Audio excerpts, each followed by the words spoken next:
বলিউডে ফের শুরু হলো তুমুল বিতর্কের ঝড়। পুরনো এক টক শো ক্লিপ ঘিরে ফের আলোচনায় ঋত্বিক রোশন।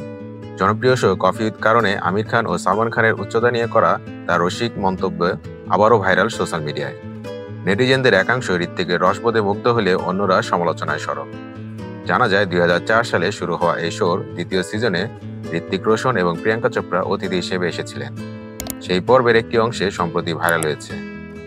সেখানে ঋত্বিক দুই শীর্ষ তারকার উচ্চতা নিয়ে মন্তব্য করেন, যা অনেকে কটাক্ষ হিসেবে দেখছেন। করণ জোহর তার জনপ্রিয় র্যাপিড ফায়ার রাউন্ডে ঋত্বিককে জিজ্ঞেস করেন আমির খান না সালমান খান কার সঙ্গে কাজ করতে বেশি আগ্রহী।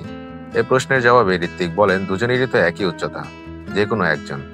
এই অপ্রত্যাশিত উত্তরে প্রিয়াঙ্কা চোপড়া হাসিতে ফেটে পড়েন এবং করণ নিজেও বাকরুদ্ধ হয়ে যান।